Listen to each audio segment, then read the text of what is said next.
Hello everyone, Mithun the helpline আমাদের education YouTube চ্যানেলে সকলকে স্বাগত জানাই। আমরা প্রাইমারি টিচার রিক্রুটমেন্টের ইন্টারভিউর জন্য আজ গণিতের পার্ট যেগুলো কমপ্লিট করেছি। আজকে আমাদের বাকি পার্ট রয়েছে, যেগুলো বিভিন্ন ধারণা, যেমন আমাদের লসাগুর ধারণা, গসাগুর ধারণা, ভাগের ধারণা, যোগের ধারণা, বিভিন্ন ধারণাগুলো ধরছে।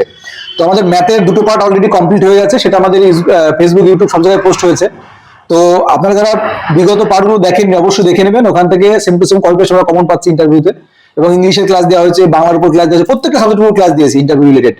তো আমাদের এই ক্লাসটা চলছে বিভিন্ন বিষয়ের ধারণা, মানে গণিতের পার্ট থেকে, এটা লাস্ট পার্ট, এরপর আর কোনো পার্ট হবে না গণিতের পার্ট। তো চলুন আমরা শুরু করছি বিভিন্ন ধারণা নিয়ে। ক্লাসটা খুবই গুরুত্বপূর্ণ চলেছে। তো চলো, যদি তোমাদের ইন্টারভিউতে কোশ্চেন করে যে গুণের ধারণা আপনি বাচ্চাদের কিভাবে দেবেন, তাহলে সে তার উত্তর কিরকম হওয়া উচিত। তো আমরা সেভাবে লিখেছি, তো সেভাবে জানানো হবে। তারপরে তোমাদের মতো তোমরা নিজেরা সেখান থেকে কি বলে মডিফাই করে নিতে পারবে। ঠিক আছে, তো শুনে না। তো আমি প্রথম কথা হচ্ছিল, যখন লেখা এটা তো লিখেছি, কিন্তু এটাকে হয়তো শুনতে গেলে তোমাদের কাছে একটু কেমন লাগতে পারে, কিন্তু তোমাদের এটাকে যখন অ্যাক্টিং প্লে করবে, মানে অ্যাক্টিং করবে, ঠিক আছে, অ্যাক্টিভিটি বেস ধরে করবে, রোল প্লে করবে, তখন ভালো লাগবে। আমি এখানে বসে বসেই বলছি। আচ্ছা, প্রথমেই গুণের ধারণা দিচ্ছি। গুণের ধারণা কিভাবে দেবেন আপনি বাচ্চাদের? গুণের ধারণা কিভাবে দেবেন, বা গুণের সঙ্গে কি করে কমিউনিকেশন করবেন, গুণের সমাধান করবেন কিভাবে বাচ্চাদের সঙ্গে, এটা এই প্রশ্ন হচ্ছে একই প্রশ্ন, গুণের ধারণা। তাহলে প্রথমে বাচ্চাদের আমি বলবো, তোমাদের গত ক্লাসে যোগ শিখিয়েছিলাম, আজ তোমাদের যোগের একটি সংক্ষিপ্ত রূপ, যেটা হচ্ছে গুণ, সম্পর্কে জানবো। তোমাদের ডান দিকের প্রথম বেঞ্চে 3 জন বন্ধু আছে, আর প্রত্যেকের কাছে 2টি করে চকলেট আছে। তোমাদের ডান দিকের প্রথম বেঞ্চে 3 জন বন্ধু রয়েছে, এই 3 জন রাম, শ্যাম, যদু, মধু, বললাম। এই 3 জন বন্ধুর কাছে প্রত্যেকের কাছে 2টি করে চকলেট আছে। এবার বলছে এখানে তাহলে মোট কটি চকলেট আছে বলতো? তখন কি বলছে, তখন আমরা এই যে বলছি কটি চকলেট আছে, তখন আমরা বোর্ডে সুন্দর করে 2+2+2, কারণ ওই প্রত্যেক বন্ধুর কাছে 2টি করে আছে, এরকম করে দেখিয়ে দেবো। দেখিয়ে দেওয়ার পর তখন আমরা বলবো যে 2টি চকলেট কজন বন্ধুর কাছে আছে, 2টি করে চকলেট কজন বন্ধুর কাছে আছে, তখন ওখান থেকে উত্তর আসবে 3 জন বন্ধুর কাছে আছে। তাহলে আমরা এবার লিখতে পারি বোর্ডে 2 গুণ 3। তাহলে কি হলো, আমরা তোমাদের নামটা শিখিয়েছিলাম পূর্বের ক্লাসেই, তাহলে 2 3 দুগুণে 6, বা 3 দুগুণে 6, তাই তো? সুন্দর করে 6 লিখবো। তাহলে আমরা কিন্তু এভাবে ধীরে ধীরে নামটার ধারণা দিতে পারি। তখন বাচ্চারা ওই গুণের সাথে যে নামটার যে কানেকশন, সেটা বাচ্চাদের মধ্যে হয়ে যাবে। আরেকটা মেথড, এই গুণেরই আরেকটা মেথড আছে, যদি বল গুণের আরেকটা মেথড আছে, মানে আরেকটা রকম সিস্টেম বলে দিতে পারি। এই গুণটাকে আমি আলাদাভাবে শেখাতে পারি, যে সেটা হচ্ছে যে ক্লাসের মধ্যে যে ছোট বাচ্চারা থাকবে তাদেরকে বলবো যে মার্বেল মানে গুলি বা কাঠি। এখানে কি বলেছে আমি একটু বুঝিয়ে দিই। বলছে যে ক্লাসের ছোট বাচ্চাদের প্রথমে আমরা মার্বেল বা কাঠি বা চকলেট যে কোনো কিছু গ্রুপ করব, ঠিক আছে? গ্রুপ বলবো, আমি বলবো আমার ডান সাইডে এ গ্রুপ, বা সাইডে বি গ্রুপ বললাম। এবার বলার পরে বলবো এ গ্রুপের 4 জনের কাছে, এ গ্রুপে অর্থাৎ ডান দিকে আমার এ গ্রুপের 4 জনের কাছে 4টি বাটি দেবো, 4টে বাটি দেবো, বাটি বা যা কিছু দেবো, 4টি বাটি। তারপর বি গ্রুপের কাছে কিছু মার্বেল দেবো, বি গ্রুপের যারা রয়েছে বি গ্রুপের কাছে কিছু মার্বেল দেবো। তাহলে আমি এ গ্রুপের কাছে কি দিলাম, এ গ্রুপের কাছে আমি দিলাম বাটি, আর বি গ্রুপের কাছে দিলাম মার্বেল। এবার দেখো, আমি এ গ্রুপের কাছে 4টি বাটি দিয়েছি, বি গ্রুপের কাছে কিছু মার্বেল দিয়েছি, কোন নির্দিষ্ট মার্বেল দিয়েছি। এবার কি করব, এবার বি গ্রুপের বাচ্চারা 3টি করে মার্বেল নিয়ে, বি গ্রুপের বাচ্চারা যারা বি গ্রুপ যাদের কাছে মার্বেল দিয়েছি, তারা 3টি করে মার্বেল নিয়ে ওই এ গ্রুপ যাদের কাছে বাটি ছিল, প্রত্যেক বাটিতে কয়টা করে, প্রত্যেক বাটিতে 3টে করে মার্বেল রাখলো। প্রথম জন রাখলো 3টে, পর করে 3টে করে রাখলো। তাহলে এইরকম 4টে বাটিতে 3 জন করে রাখলো, 3টে করে মার্বেল রাখলো। তাহলে এই যে তোমাদের পর করে রাখলো, এরপর সব মার্বেল গুলো সবাই, আমাদের শিক্ষক মহাশয় বললো এবার সব মার্বেল গুলো একটা বাটিতে করো। একটা বাটিতে যখন করলো তখন সেগুলো তাকে গুনতে বলা হলো। তাহলে এইভাবে তারা চোখের সামনে দেখে এবং গুনে 3টে বাটিতে চারটে বাটিতে 3টে করে মার্বেল রাখলে মোট কতগুলো মার্বেল হয়, তাহলে এইভাবে মাধ্যমেও তারা গুণের ধারণা পাবে। বোঝা গেল? এটাই ছিল তোমাদের গুণের ধারণা। তো আমি 2 রকম ভাবে বললাম, যেটা তোমাদের বেস্ট মনে হয় সেটা করবে। আচ্ছা, এবারে চলে আসি পরবর্তী গুণের ধারণার পরে। এবার হচ্ছে ভাগের ধারণা। ভাগের ধারণা কে জানে, এটা বল, ভাগের ধারণাটা। প্রথমে বাচ্চাদের আমরা বলবো যে ভাগ মানেই কম বেশি না দিয়ে সবাইকে সমানভাবে সমান অংশে মানে দেওয়া, যাতে বাচ্চাদের আগে ভাগের যে বিষয়টা সেটা আর কি সামগ্রিকভাবে আর কি বোঝানোর চেষ্টা, যে সবাইকে যদি আমরা সমান ভাগে ভাগ করে দিই, যেহেতু বাচ্চারা বন্ধুদের মিলে একসাথে মিলেমিশে থাকে, তো সেখানে তাদের বাচ্চাদের বোঝানোর জন্য এভাবে বলবো যে কাউকে কম বেশি না দিয়ে সবাইকে সমান ভাগে ভাগ করে দেবো, যাতে বাচ্চাদের মধ্যে কি বলে ওটা কি বলে বাংলায়, কি বল ওটাকে, কি বল, আরে বাচ্চাদের মধ্যে ওই যে কি বলে তোর কি হিংসে বা ওটাকে কি যেন বলে না, বাংলাটাই ভুলে গেলাম। ঠিক আছে বল, ওর বাদ ওটা স্কিপ কর। যাই হোক, হ্যাঁ, এভাবে কি বলে সমান সমান অংশে ভাগ করে দেবো। এবার গল্পের ছলে ক্লাসের মধ্যে কারো নাম ধরে বলবো, তোমার কাছে 10টি বিস্কুট আছে, তুমি তোমার পাশে বসে থাকা বন্ধুকে, মানে 5 জন তোমার পাশে বন্ধু বসে আছে, 5 জন বন্ধুকে সমান ভাগে মানে সমানভাবে ভাগ করে দেবে ওই বিস্কুট, 10টা বিস্কুট। এবার তাহলে সে তাকে কোশ্চেন করবো, একজন শিক্ষক হিসেবে আমি তাকে কোশ্চেন করব, তাহলে তুমি বলো তো তোমার প্রত্যেকটা বন্ধু কতগুলো করে বিস্কুট পাবে। এবার কোশ্চেন করবো, সে ভাববে, একটা স্বাভাবিকভাবে শিক্ষার্থী ভাববে। এবার 5 বন্ধুকে লাইন দিয়ে দাঁড় করে দেবো, যে 5 বন্ধুকে সেই শিক্ষার্থীটা বিস্কুট গুলো দিয়েছিল দাঁড় করিয়ে দেবো, এবং তখন ওরা দেখবে যে 10টি যে বিস্কুট, সেই বিস্কুট 5 জনের হাতে দুটো দুটো করে আছে, তার মানে সবাই দুটো দুটো করে পেয়েছে। তারপর আমি বোর্ডে লিখে দেবো তখন যে 10টা বিস্কুট ভাগ 2, তাহলে 5 জনের মধ্যে 10টা বিস্কুট আমরা যখন ভাগ করে দেবো প্রত্যেকে দুটো করে পাবে। এবার বোর্ডে লিখবো 10 ভাগ 2, তারপরে যখন আমি সমান সমান দেবো ওদেরকে জিজ্ঞাসা করব যে তাহলে কতজন পেলো 10টা বিস্কুট দুটো করে, 5 জন পেলো। এভাবে তাদের বাস্তব উদাহরণের মাধ্যমে শেখানোর চেষ্টা করব। আচ্ছা, এই ভাগের ধারণাই আমরা আর একভাবে দিতে পারি, সেটা হচ্ছে ক্লাসের কোনো এক বাচ্চাকে, ক্লাসের মধ্যে কোনো একটা বাচ্চাকে বা কোনো একটা শিক্ষার্থীকে, কোনো একজন ছোট বন্ধুকে 15টি রং পেন্সিল দেওয়া হলো। কয়টি? 15টি রং পেন্সিল দিলাম। এবার তাকে বলা হলো প্রতিটি গ্রুপে 3টি করে পেন্সিল রেখে দিলে কয়টি দল বানানো যাবে।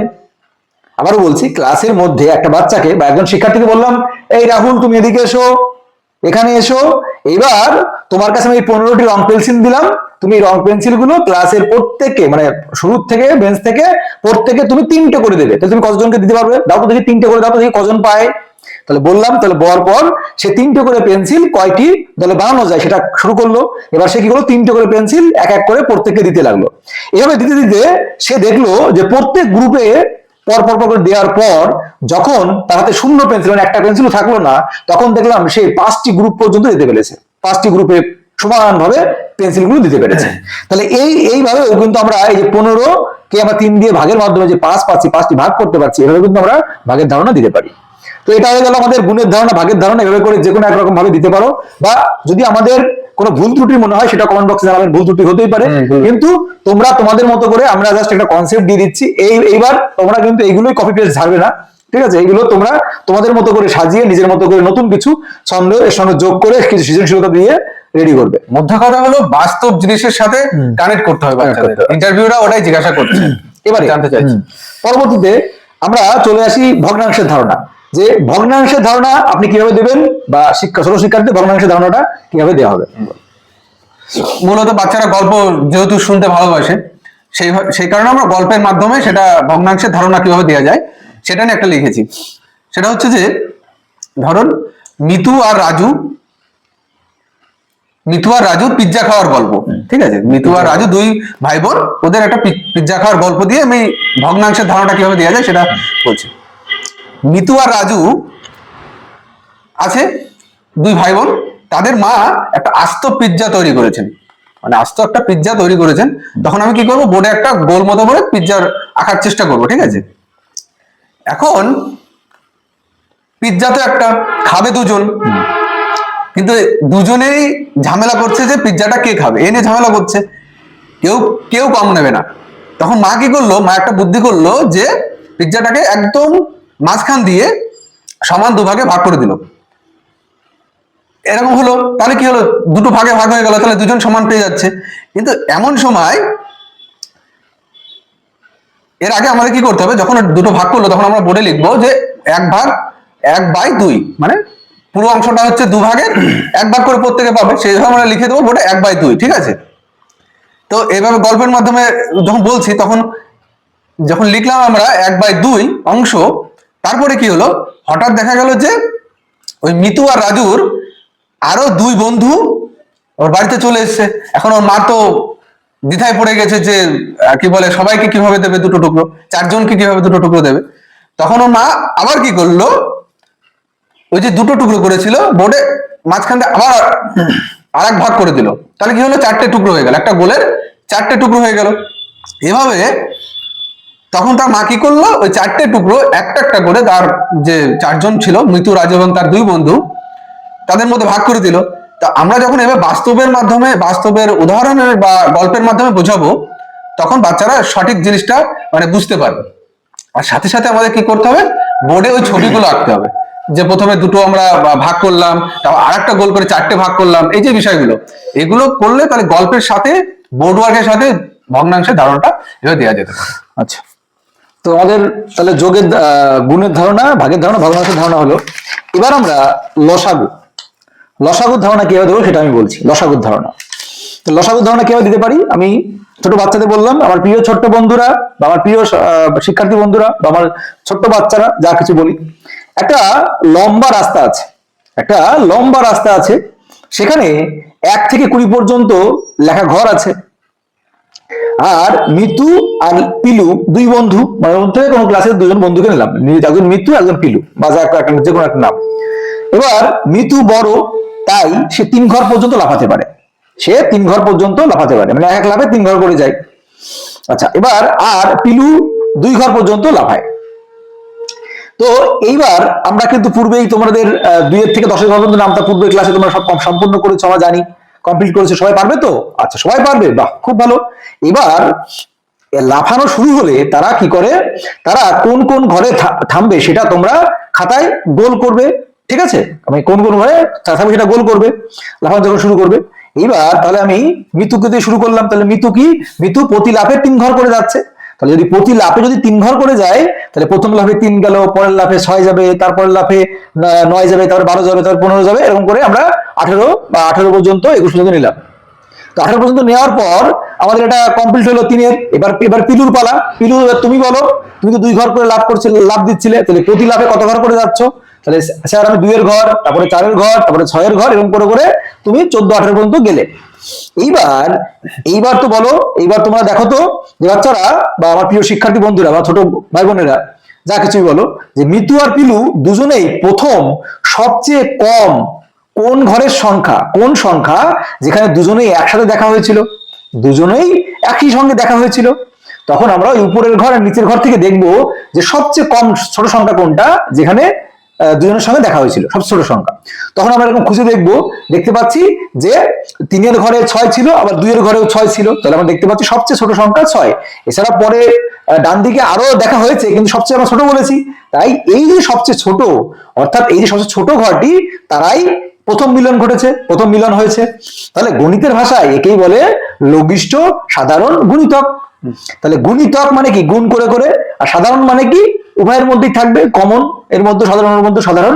আর লঘিষ্ঠ মানে কি, লঘিষ্ঠ মানে এখানে সব থেকে ছোট। লঘিষ্ঠ বলি না, লঘিষ্ঠ আর গরিষ্ঠ আমরা বলে দেখবে যে লঘিষ্ঠ, এরা লঘিষ্ঠ, এরা গরিষ্ঠ। গরিষ্ঠ মানে বেশি আর লঘিষ্ঠ মানে কম, ছোট। তো এই হচ্ছিল, এইভাবে কিন্তু আমরা লসাগুর ধারণাটা দিতে পারি। এবার আমরা তাহলে পরবর্তীতে চলে আসবে, তাহলে গসাগুর ধারণা আমরা কিভাবে দেবো।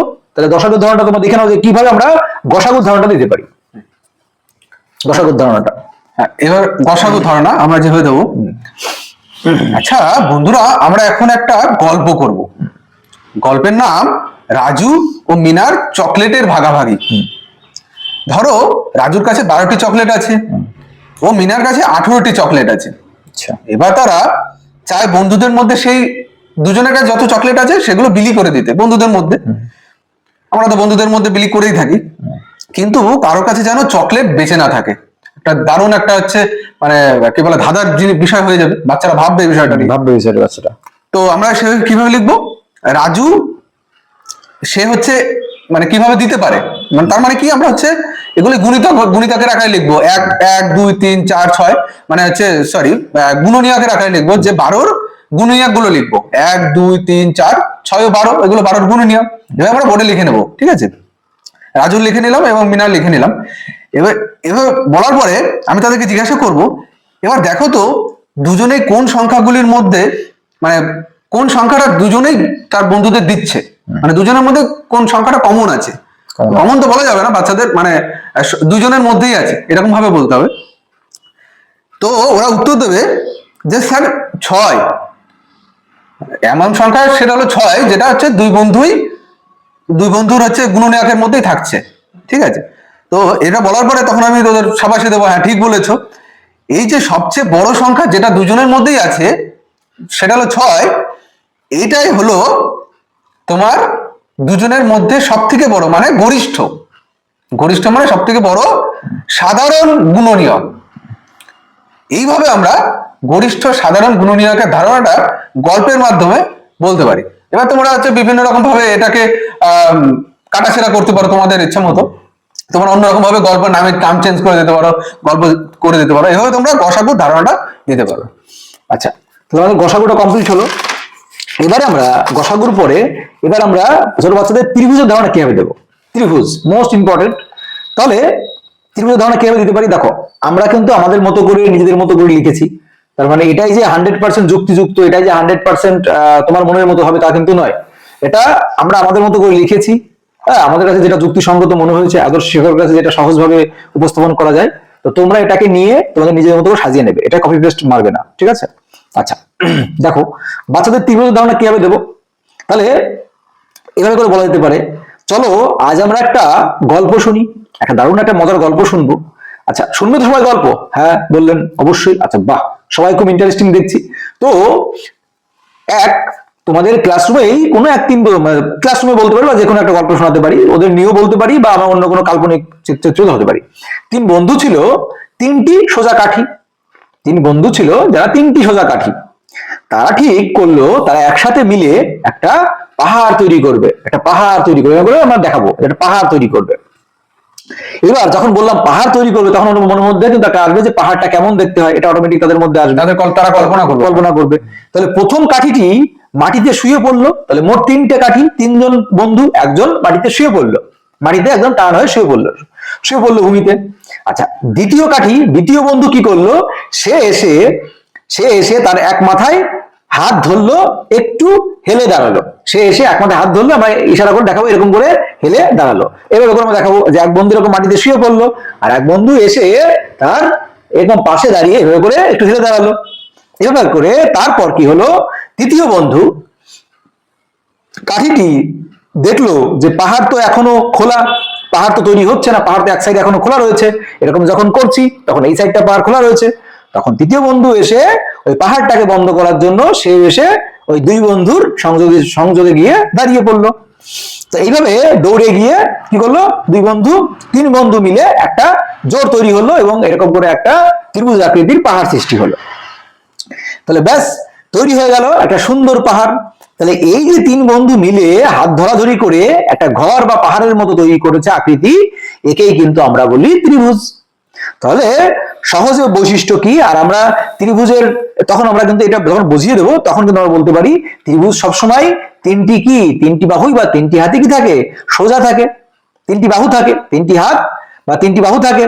এই 3টি কম হলে কিন্তু পাহাড় হবে না, আবার বেশি হলেও হবে না। এভাবে কিন্তু আমরা তাদের ত্রিভুজের ধারণা দিতে পারি। আর ত্রিভুজ থেকে আপনারা খুব ভালো করে জেনে যাবেন যে ত্রিভুজের দুটো একটা সূত্র, তারপরে ত্রিভুজ কিভাবে হতে পারে। আমাদের ত্রিভুজের সূত্র জানি, যে কোনো দুটি বাহুর সমষ্টি তৃতীয় অপেক্ষা বৃহত্তর। ত্রিভুজ করতে গেলে 180 ডিগ্রি 180 ডিগ্রি হচ্ছে আপনার টোটাল ত্রিভুজের 3টি বাহুর দৈর্ঘ্য মিলিয়ে কত ডিগ্রি হতে হবে, 180 ডিগ্রি হতে হবে। তোমার হচ্ছিল কোণ হচ্ছিল 90 ডিগ্রি 2 সমকোণ হতে পারে, একটা ত্রিভুজ দিয়ে সর্বোচ্চ 2 সমকোণ হতে পারে, মানে 180। তো এইভাবে করে এইগুলো কিন্তু মনে রাখতে হবে। আর একটা মেইন জিনিস হচ্ছে, তোমরা সবাই পিথাগোরিয়ান যে ট্রিপলেট হয় সেগুলো মনে রাখবে, কারণ এই সংখ্যা দিয়ে কোশ্চেন করছে যে এই 3টে সংখ্যা বলে দিচ্ছে, ডিজিট বলে দিচ্ছে, এবং এই এটাও important, ডিজেট দিয়ে ত্রিভুজ তৈরি করা যায় কিনা ইন্টারভিউ এটা জিজ্ঞাসা করছে। তো তোমরা যখনই এই পিথাগোরিয়ান ট্রিপলেট গুলো জেনে যাবে তখন তোমরা এটা বলতে পারবে যে ওনারা যে সংখ্যাগুলো দেবে সেটা শুনলে তুমি বলতে পারবে যে এটাতে ত্রিভুজ তৈরি করা সম্ভব আদৌ কিনা। সম্ভব কিনা। ঠিক আছে, তো এটা একটা ভালো পয়েন্ট। আচ্ছা, এবার আমরা ছোট বাচ্চাদের বা শিক্ষার্থী হচ্ছে 1 থেকে ক্লাস 5 পর্যন্ত যারা রয়েছে তাদের আমরা কি করে সংখ্যার ধারণা ও স্থানীয় মানের ধারণা কিভাবে দিতে পারি, সংখ্যার ধারণা আর স্থানীয় মানের ধারণা। চলো, বলছে যে সংখ্যার ধারণা স্থানীয় মান বাস্তব উদাহরণের সাহায্যে আমরা যেমন কলম, মার্বেল, কাঠি ব্যবহার করে একটি একটি করে গুণে দেখাবো। এখান থেকে শুরু করো, সংখ্যা ধারণা, স্থানীয় মান। এটা হচ্ছে সংখ্যা, এটা স্থানীয় মান। এই যে সংখ্যা লিখেছিলাম আমরা সংখ্যার ধারণা দেবো। সংখ্যাটা লাগবে না মনে হয়, স্থানীয় মানটা দিলে হয়ে যাচ্ছে।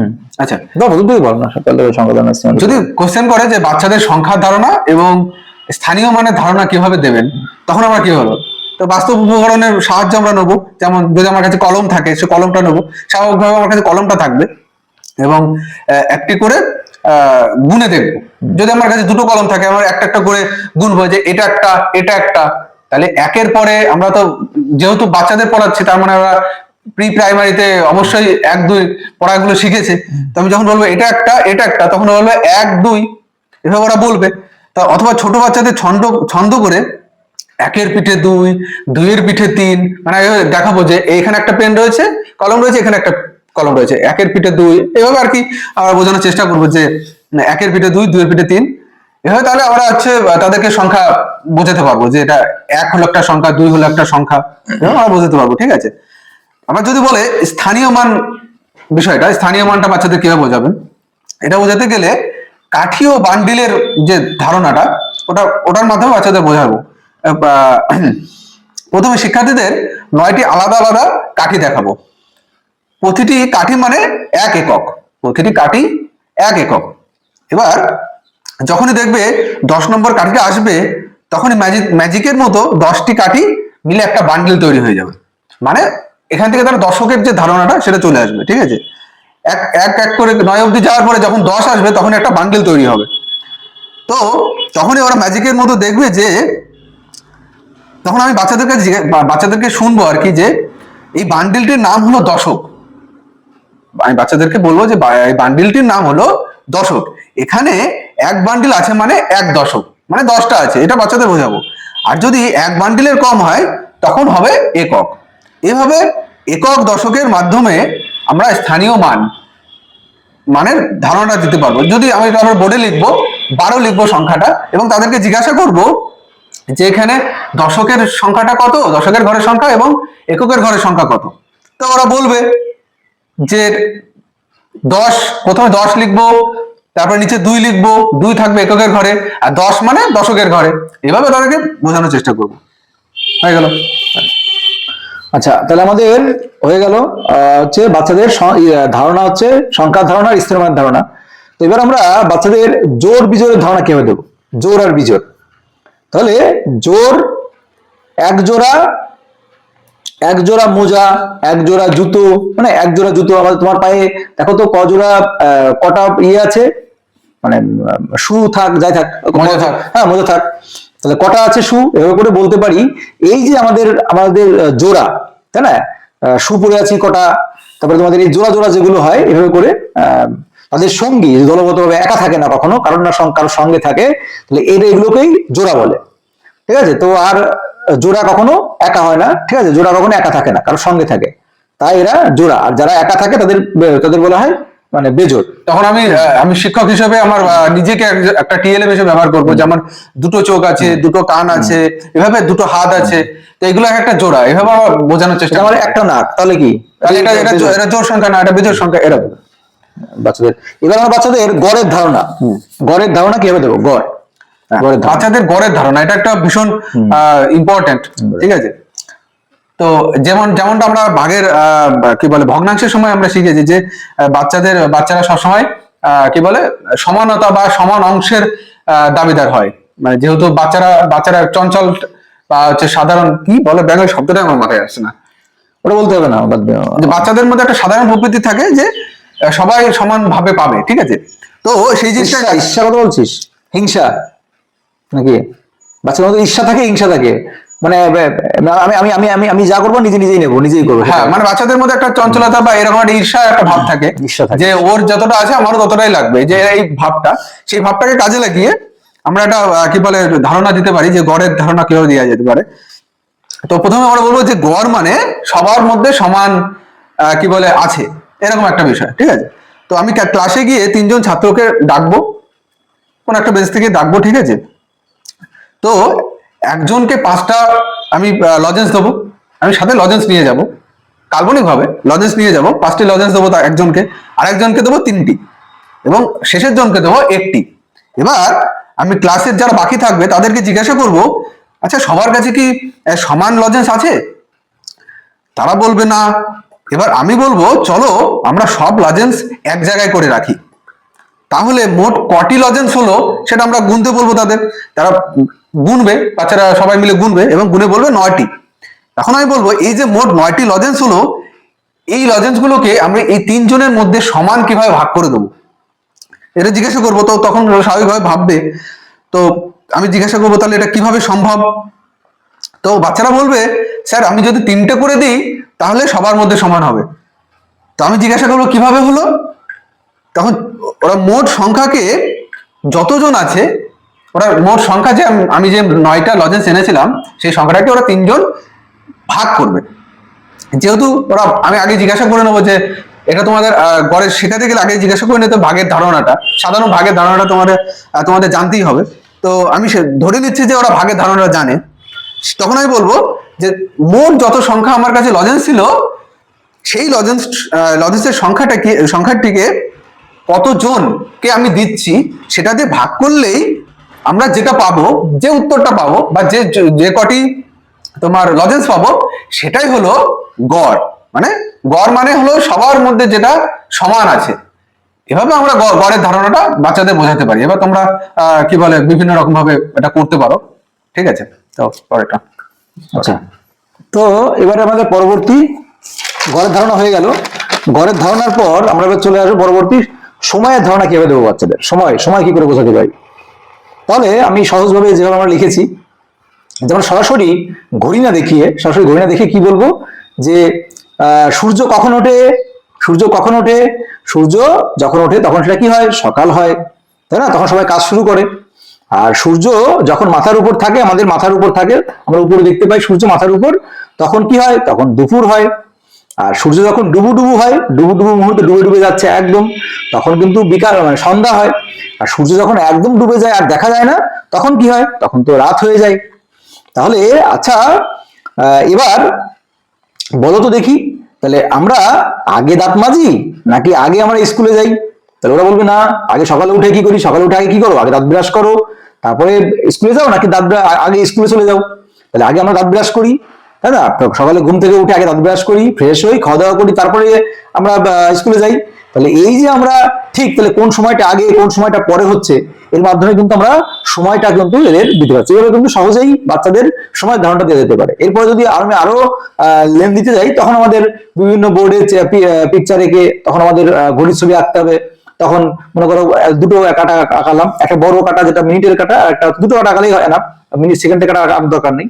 প্রাথমিক ধারণা যেহেতু দেবো, তারপর একটা ঘন্টার কাটা আঁকাবো ছোট, এবং বলবো যে এই ঘন্টার কাটাটা খুব লেজি, খুব অলস, আর এই তোমাদের এই মিনিটের কাটাটা এ খুব ভালো, খুব জোরে দৌড়ায়। এভাবে করে কিন্তু আমরা বুঝতে পারছি, সামগ্রিক ধারণা দিতে পারি। তো সেটা হচ্ছে তোমাদের অত লেন্দি সময় পাবে না, এটুকুই তোমার এই ডেমো শেষ হয়ে যাবে। তো এবার আমরা নামটা কিভাবে শেখাবো, এটা হয়ে গেল সময়ের ধারণা। এবারে আমরা নামটা কিভাবে শেখাবো সেটা দেখা করা হচ্ছে। দেখো নামটার ধারণাটা দেখে নাও, নামটা কিভাবে দেখাতে পারি। আমরা প্রথমে কি করব, প্রথমে আমরা ক্লাসরুমের মেঝেতে চক দিয়ে হোক বা কোনো কাঠি দিয়ে হোক, যদি মাটিতে করি সেটা তাহলে দাগ টেনে টেনে, আর যদি আমরা ক্লাসরুমের মেঝেতে বা বারান্দায় চক দিয়ে দাগ কেটে 1 থেকে 20 পর্যন্ত প্রথমে লিখবো। এটা হলো প্রাথমিক কাজ। আমরা বলছি ঘটনাটা, তোমরা কি বলে কিভাবে তোমরা বোঝাবে সেটা তোমাদের উপর ডিপেন্ড করছে। আমরা মেন বিষয়টুকু বলে দিচ্ছি, ঠিক আছে? এবার আমি কোনো বাচ্চাকে বলবো 2 ঘর অন্তর অন্তর লাফাতে, তখন বাচ্চাটা 2 ঘর অন্তর অন্তর লাফাবে। সে যখন লাফাবে তখন বলতে বলবো দুই অক্ষে দুই, দুই দুগুণে চার। ও যখন একবার করে লাফাচ্ছে এভাবে বলতে পারবো, দুই অক্ষে দুই, দুই দুগুণে চার, এভাবে। ঠিক আছে, এই যে আসলে দুই ঘর ঘর মানে পর লাভ দিচ্ছে, এটাই হলো দুইয়ের ঘরের নামতা। যদি তিনের ঘরের নামতা বলতাম যে বাচ্চাদের তিন ঘর পর পর লাফাতে, ঠিক আছে, এরকম ভাবে। তো আমি বলবো যে যখন আমরা দুইয়ের ঘরের নামতা পড়াচ্ছি তখন দুই ঘর পর পর লাফাতে বলবো, যখন তিনের ঘরে বলবো তিনের ঘরের নামতা, তখন তিন ঘর পর পর, এইভাবে 4-5 ঘর পর্যন্ত নামতা আমরা শেখাতে পারবো। ঠিক আছে, এইভাবে 3-4 ঘরের নামতাও শেখানো সম্ভব। তো এটার বাস্তব উদাহরণের মাধ্যমে ছবি এঁকে, মানে বাচ্চাদের খেলার সাহায্যে, যেহেতু বাচ্চারা খেলতে পছন্দ করে, তো তাদেরকে খেলার মাধ্যমেও শেখানো যায়। তো এটা এভাবে যখন আমরা নামতা শেখাবো, তো যারা ইন্টারভিউ নেবে তারাও বুঝতে পারবে যে না, তুমি হচ্ছে বাস্তবিক তোমার জ্ঞান আছে যে কিভাবে শেখাতে হয়। তো এটা একটা তোমার দিকেও মানে ভালো দিক তোমার জন্য। আচ্ছা, এবারে আমাদের পরবর্তী দেখুন যে বাচ্চাদের গণিতের ভীতি বা ছোট ছোট শিক্ষার্থীদের আমরা গণিতের ভীতি কিভাবে দূর করতে পারি। তোমরা কি বলবো যে এরকম বলতে পারি যে গণিত কোনো ভয়ের বিষয় নয়, গণিত কোনো ভয়ের বিষয় নয়, এটি যে একটি যৌক্তিক ভাষা। আমরা ছাত্রছাত্রীদের গণিত নিয়ে কি বলবো খেলতে শেখাবো, গণিত নিয়ে খেলতে শেখাবো। গণিত নিয়ে তাদের যে ভয়, সেই ভয়টা কাটানোর জন্য তারা যখন গণিতের মধ্যে আনন্দ খুঁজে পাবে, ধীরে ধীরে কিন্তু তাদের গণিতের যে ভীতি সেটা কিন্তু দূর হয়ে যাবে।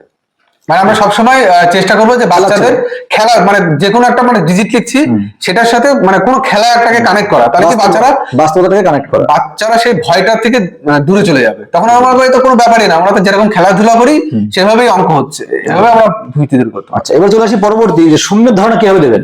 শূন্যের ধারণা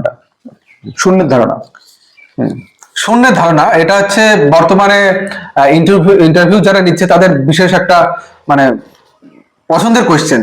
তো আগাগোড়াই যে ছিল, তবে এটা এবার দেখা যাচ্ছে বেশি।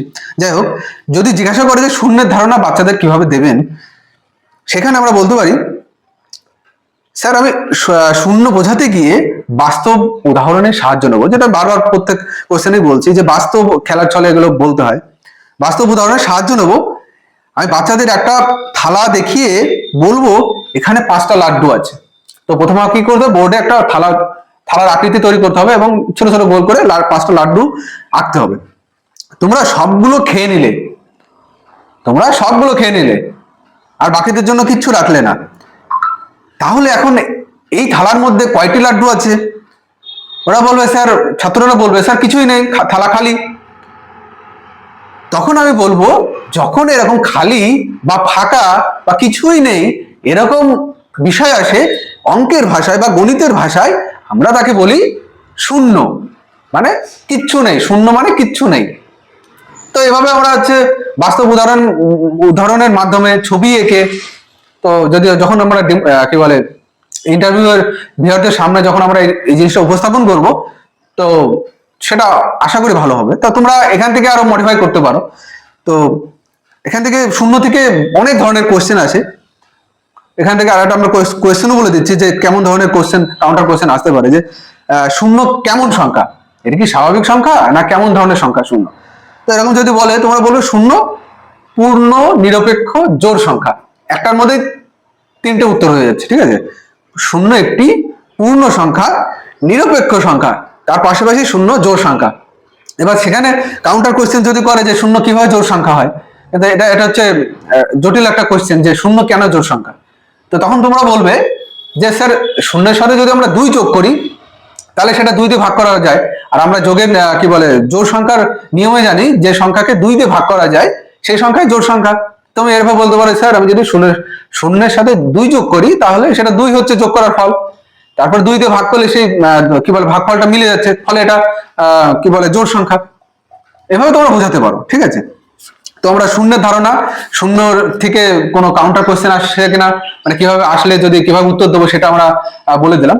তো পরবর্তীতে দেখো মিঠুন দা কি বলছে। আচ্ছা, এবারে পরবর্তী প্রশ্ন আমাদের যে প্রকৃত এবং অপ্রকৃত ভগ্নাংশের মধ্যে পার্থক্য ধারণা কিভাবে দেবো, প্রকৃত এবং অপ্রকৃত ভগ্নাংশ। এবং আমরা যদি বলি যে প্রকৃত ভগ্নাংশ অপ্রকৃত ভগ্নাংশ কি উদাহরণ, সেটা তো আমরা জানি যে প্রকৃত ভগ্নাংশ বলতে যার লব হর কি হবে, হর বড় হবে লব ছোট হবে, সেটা প্রকৃত। আর অপ্রকৃত মানে যার লব বড় হবে হর ছোট হবে, সেটা অপ্রকৃত। আচ্ছা, এবার যদি বাচ্চাদের আমরা প্রকৃত ভগ্নাংশের ব্যাখ্যা দিতে চাই বা বোঝাতে চাই, তাহলে আমরা তাদের মনে করিয়ে দেবো এরকম ভাবে, ভগ্নাংশের যে নিচের অংশ সেটা কি, সেটা হচ্ছে হর। আগে আমরা একটা চিত্রে মানে ছবি এঁকে বলতে দাগ দিয়ে নিচে একটা সংখ্যা লিখে, উপরটা যে কোনো সংখ্যা লিখে বলে দেবো এই যে দাগ, এই দাগের যে নিচে রয়েছে, নিচে যে সংখ্যাগুলো রয়েছে এটাকে এই নিচের সংখ্যাগুলোকে হর বলে, আর উপরে যে সংখ্যাগুলো রয়েছে সেগুলোকে লব বলে। প্রথমে এটা বলে নেবো। তো এটা করে নেওয়ার পর মোট কয়টি টুকরো হয়েছে, ঠিক আছে, আমরা উপরের অংশ হলো এই যে লব ভগ, এটা বললাম। বলার পরে এবার আমরা একটা উদাহরণ দেবো, একটা উদাহরণের সাহায্যে বোঝাবো। যেমন আমরা প্রথমে কি করব, একটা রুটি বা একটা রুটি ধরলাম, রুটি যদি রুটি নিই, রুটিটাকে আমরা প্রথমে কয়টি চারটি অংশে ভাগ করব। চারটি অংশে ভাগ করলাম, চিত্রের সাথে দেখালাম, চারটি অংশে ভাগ করলাম। এবার সেখান থেকে তোমাদের এই চারটি অংশের মধ্যে সেখান থেকে তিনটি অংশ তোমরা খেয়ে নিলে, এবার খেয়ে নেওয়ার পর তাহলে তোমাদের কাছে আর কয়টি অংশ পড়ে আছে সেটা সেসব কিন্তু জিজ্ঞাসা করবো না। তাহলে এই যে আমার মোট চারটি অংশ ছিল, তাহলে মোট যেটা চারটি অংশ সেটা কি, সেটা আমরা বোর্ডে লিখে দেখাবো যে নিচে মোট চার অংশ, আর তার মধ্যে আমরা তিন অংশ খেয়ে নিয়েছি, আর আল্লাহ চিত্রের মাধ্যমে দেখা দেবে। তাহলে মোট চার অংশ, তার থেকে তিন অংশ খাওয়া হয়ে গেছে। তাহলে এই যে 3/4 এটা হচ্ছে কি প্রকৃত ভগ্নাংশ, অর্থাৎ এটা কিন্তু আমাদের চিত্রের সাথে দেখাবো এবং সংখ্যাগুলো মুখে মুখে এগুলো বলতে হবে। এবার ধরো এই চার টুকরো টিকে যদি অপ্রকৃত ভগ্নাংশের উদাহরণ দিতে চাই, তাহলে আমরা কি বলবো, ধরো এই যে চার টুকরো এটাকে যদি 5 টুকরো করে খেতে চাই, এই চার টুকরোকে যদি আমরা 5 টুকরো করে খেতে চাই, তাহলে বাচ্চারা তখন অবাক, তাহলে এটা কি করে সম্ভব? হ্যাঁ, একটি রুটিকে 4 টুকরো বা 5 টুকরো কি করে খাবো, কি করে সম্ভব? আচ্ছা, তোমরা বুঝতে পারছো না, তাহলে তোমরা অবাক হলে তো, এখানে অবাক হওয়ার কিছুই নেই। তাহলে তার মানে আমরা কি করব, আমাকে আরো 1 টুকরো রুটি আনতে হবে। 4 টুকরো ছিল, আর 1 টুকরো আনতে হবে। তাহলে ওই রুটিটাকে আমরা কি করব, 5 খণ্ডে বিভক্ত করব। 5 খণ্ডে বিভক্ত করে তখন আমরা দেখাবো মোট তো 4 অংশই ছিল, মোট তো 4ই ছিল, আর 1 টুকরো বাড়ানো হলো। তাহলে এবারে উপরে 5 আসবে, আর নিচে যে মোট সংখ্যাটা ছিল 4 সেটাই আসবে। এবার উপরের অংশ কি হবে, উপরের অংশ তাহলে উপরে তোমাদের লব বড় হয়ে গেল, হর ছোট হয়ে গেল। তাহলে যখনই লব বড় হয়ে গেল, হর ছোট হয়ে গেল, তখন সেটা অপ্রকৃত ভগ্নাংশ হয়ে গেল। মানে মোট কথা হচ্ছে যে জিনিসটা বাচ্চাদের এভাবে বোঝাতে হবে, যে জিনিসটা প্রাকৃতিক ভাবে সম্ভব সেটাই প্রকৃত, আর যেটা প্রাকৃতিক ভাবে অসম্ভব সেটাকে অপ্রাকৃত ভগ্নাংশ বলে। এইভাবে মানে বলা যেতে পারে, অপ্রকৃত বা অপ্রাকৃত, যাই হোক। আচ্ছা, এবারে আমরা 1/2 বড় না 1/4 বড়, 1/2 বড় না 1/4 বড় কিভাবে বোঝাবেন বাচ্চাদের এটা? তো এটা বোঝাতে গেলে যখন এটা ধরো ভগ্নাংশেরই একটা অংশ। ভগ্নাংশ প্রথমে আমরা তো বুঝিয়েছি আগের কোশ্চেন গুলোতে। তো ভগ্নাংশ বোঝানোর পরে তোমরা এই কোশ্চেনের উত্তর দেওয়ার আগে তোমাকে একটু ভগ্নাংশের ধারণাটা দিয়ে নিতে হবে ফার্স্টে, ঠিক আছে? যে সমান ভাগ করে দেওয়ার যে ব্যাপারটা, যেটা প্রথমে বলা হলো, ওটা দেওয়ার পরে তুমি বোর্ডে দুটো কি বলে ছোট ছোট পিজ্জা আঁকবে, মানে গোল মতো করবে, তাহলে বোঝা যাবে যে পিজ্জা। তো এবং দুটো বেঞ্চ থেকে দুজন বন্ধুকে, মানে দুটো ছাত্রকে তুলতে বলবে বা ছাত্রছাত্রীকে তুলবে, এবং বলবে প্রথম জনকে তুমি যে প্রথম বেঞ্চ থেকে দুজন এবং পাশের বেঞ্চ থেকে আরো 4 জনকে তুলবে, ঠিক আছে? তো প্রথম বেঞ্চে যে দুজনকে তুমি তুললে তাদেরকে তুমি ওই প্রথম পিজ্জাটা, যে প্রথম একটা পিজ্জা তুমি এঁকেছো, সেখান থেকে ভাগ করে দুটো দিয়ে দিলে। তাহলে তারা দেখবে যে তাদের যে কি বলে পিজ্জার যে অংশটুকু সেগুলো একটু বড় বড়, মানে দুজন যেটা পাবে সেটা পিজ্জার অংশগুলো একটু বড় বড়, যেহেতু মাঝখান থেকে আমি একটা ভাগ করছি তো দুটো অংশ বড় বড়।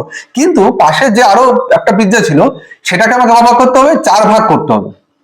4 ভাগ করলে ওরা দেখবে যে ওই যে ওদের অংশগুলো, পিজ্জার যে ছোট ছোট স্লাইস বা অংশগুলো, ওগুলো ছোট ছোট হচ্ছে। তখন ওরা বুঝতে পারবে যে যদি আমাদের সংখ্যা যদি বেশি হয়, ছাত্রছাত্রীদের সংখ্যা যদি বেশি হয়, তাহলে যে অংশ বা পরিমাণ সেটা ছোট হয়। আর যদি ছাত্রছাত্রীদের সংখ্যা বা মানুষের সংখ্যা যদি কম হয়, তাহলে জিনিসের পরিমাণ যেটা আমরা পাবো সেটা বেশি হয়। তো এখানে আমরা যে ভগ্নাংশের এই কোশ্চেনটাতে যে আমরা জিজ্ঞাসা করেছিলাম যে 1/2 বড় না 1/4 বড়, এটা বোঝাতে গেলে তখন ওরা বুঝতে পারবে যে যদি আমাদের বন্ধুর সংখ্যা কম হয় তাহলে আমরা অংশ বড় পাবো, তার মানে 1/2 বড়। আর যদি যখন আমাদের বন্ধুদের সংখ্যা 4 জন হয়ে যাচ্ছে, তখন আমাদের ভগ্নাংশটা মানে অংশটা ছোট হয়ে যাচ্ছে। এভাবে তাদেরকে কি বলে কোনটা বড় কোনটা ছোট বোঝানো সম্ভব। আচ্ছা, এটা চলে গেল আমাদের তোমাদের ছোট বড় বোঝানোর বিষয়টা। এবারে গণিতের ক্ষেত্রে টিএলএম এর গুরুত্ব কি?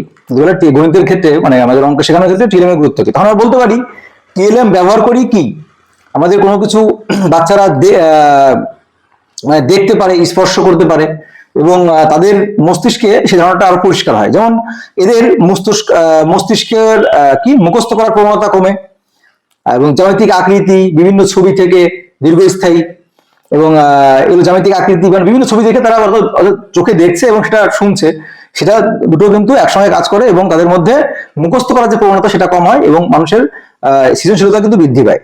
সেটা হতে পারে রঙিন চার্ট, তারপরে কার্ড, তারপরে লুডুর ছক্কা, এই ধরনের টিএলএম গুলো বাচ্চাদের আনন্দ দেয় এবং সেগুলো জয়ফুল লার্নিং এর মাধ্যমে কিন্তু তারা এগুলো শিখে থাকে, এটা বলতে পারি। আচ্ছা, এবারে পরবর্তী আমাদের গুরুত্বপূর্ণ প্রশ্ন যে আরোহী পদ্ধতি আর অবরোহী পদ্ধতির মধ্যে প্রাথমিক শিক্ষার জন্য কোনটি সবচেয়ে ভালো? Most important question. আচ্ছা, এই কোশ্চেন আনসারটা বলো, আরোহী পদ্ধতি এবং আরোহী অবরোহী। আচ্ছা, এটা বলা হচ্ছে আমরা কিন্তু সবাই জানি যে ছোট মানে প্রাথমিক স্কুলের বাচ্চাদের সেটা হচ্ছে আরোহী পদ্ধতি। কারণ আরোহী পদ্ধতি মানে কি, প্রথমে তোমাকে উদাহরণ দিয়ে বিভিন্ন কিছু বোঝানো হবে, তারপরে সেই উদাহরণ থেকে তোমাকে মূল বিষয়ে যেতে হবে, অর্থাৎ সূত্রের দিকে, অর্থাৎ থেকে জানা থেকে অজানার দিকে। আমরা প্রথমে জানবো, তারপরে অজানার দিকে যাবো, মূর্ত থেকে বিমূর্ত যেটা বলছি। তাহলে বাচ্চারা কিন্তু জন্মগতভাবেই কৌতূহলী থাকে, তাহলে তারা চারপাশের উদাহরণ দেখতে এবং দেখে শিখতে পছন্দ করে। তাই এই পদ্ধতিতে তাদের কিন্তু সক্রিয়ভাবে অংশগ্রহণের সুযোগ পায়। এছাড়াও শিশুরা সহজ এবং জিনিস শেখার পর কোন জ্যামিতিক আকার দিক সেটা বুঝতে পারবে। এগুলো কিন্তু অনেক উদাহরণ, অর্থাৎ উদাহরণ থেকে আমাদের সমস্যার দিকে যেতে হবে, বাস্তবের দিকে যেতে হবে, এটাই। তো তারপরে আচ্ছা, তো আমাদের সঙ্গে এখানে দেখো পুরোপুরি কমপ্লিট হলো। আচ্ছা আচ্ছা আচ্ছা, এগুলোই সমাপ্ত। তো আমরা কমপ্লিট করলাম মোটামুটি যে ধারণাগুলো ছিল, আর দুটো একটা ক্লাস হয় সেগুলো আমি আলাদা করে তোমাদের সঙ্গে আমি ক্লিয়ার করে দেবো। তো আমাদের ম্যাথ পার্টের থেকে অর্থাৎ গণিতের পার্ট থেকে 3টে ক্লাস হয়েছে। এই 3টে ক্লাস দেখলে আমার মনে হয় না তোমাদের জন্য আর কোনো সমস্যা হবে। আর তোমাদের শেপের উপর একটা ক্লাস দেবো, সেটা পরে শেপের উপর। আর তোমাদের হচ্ছে এই ভিডিওটা দেখার পরে যদি কোনো সাজেশন থাকে যে এই কোশ্চেনটার উত্তর দাদা এরকম তোমাদের মনের মতো হয়নি, এরকম মনের মতো যদি না হয় তাহলে তোমরা সাজেস্ট করতে পারো যে দাদা এই কোশ্চেনটা যদি আমরা এভাবে বলে থাকি তাহলে আমরা হচ্ছে কি বলে আপডেট হতে পারবো, বুঝতে পারছো? তো তোমরা অবশ্যই কমেন্টে জানাবে, তোমরা অবশ্যই কিন্তু কমেন্ট করবে। তো আমরা যেটা লিখেছি এটা আমরা তোমাদের জানিয়ে দিলাম। তো চলো, ভিডিওটা যদি ভালো লাগে লাইক করো, বন্ধুদের সঙ্গে শেয়ার করো। আমার ভিডিওটা এখানে শেষ করছি, পরবর্তী ভিডিওর জন্য অপেক্ষা করো।